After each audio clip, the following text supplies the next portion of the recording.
दोस्तों welcome back to my YouTube channel. केम छो बधा मजाમાં दोस्तों। तो दोस्तों आज આપણે મારા ભાઈનું લગ્ન થયું એનું લાડીનું ઓણું લેવા આવે છે, તો આપણે ખાવાનું બનાવવાનું સ્ટાર્ટ કરીએ છીએ।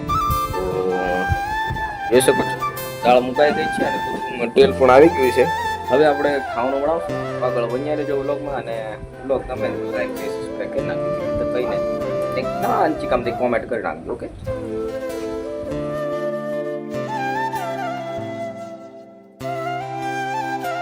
દાળ બાળ બની ગઈ છે, ભાત બાકી છે। હવે આપણે ભાત કાઢશું, વડા બનાવશું અડદના, તો બન્યા રહેજો વ્લોગમાં।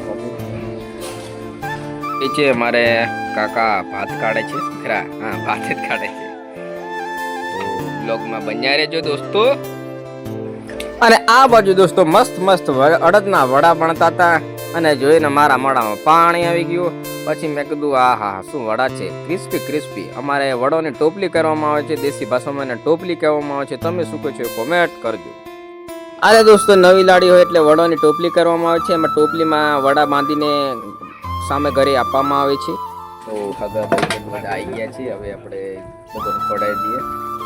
દાળ કાઢે છે, આ ચોરું સોડા પીતેલું પણ મળીને બચારાને ખાલી ડબલામાં ચોળાની શાક થઈ ગઈ છે। તો પછી જમાડી દઈએ, પછી આપણે જમશું, પછી વિડીયો મજા આવી જશે। તો દોસ્તો હગાને વળાવી દીધા છે ને આપણે પણ જમી લીધું છે મસ્ત મજાનું। હવે ઘરે જઈશું। બ્લોગ કેવો લાગ્યો પણ કહેજો, લાઈક શેર સબસ્ક્રાઇબ કમેન્ટ કરી નાખજો। ઓકે ચાલો મળીએ નેક્સ્ટ બ્લોગ। અને દોસ્તો આણું પતાવીને ઘરે આવ્યો, તો ઘરે આવીને મને એવું લાગ્યું કે કંઈક તબિયત લથડવાની છે એમ લાગ્યું, તો બરોબર માથું દુખ્યું ને દોસ્તો સૂઈ ગયો મેં। 2 કલાક સૂતો હશે ને પછી જાગ્યો ને તો મને ફટલીના ઝાડા થઈ ગયા હતા। એટલી ગરમી હતી એટલે હાળું, અને ખાધું તો મેં દાળ ભાત જ ખાધું હતું પણ ખબર નહીં શું થયું છે, તો મને બહુ ઝાડા થઈ ગયા છે। એટલે તમે એથી વધારે તોપમાં રખડવાનું બંધ રાખો અને જરૂરી કામ હોય તો જ જો, અને સવારમાં પતાવી દો કામ અને સાંજના પોરના જો।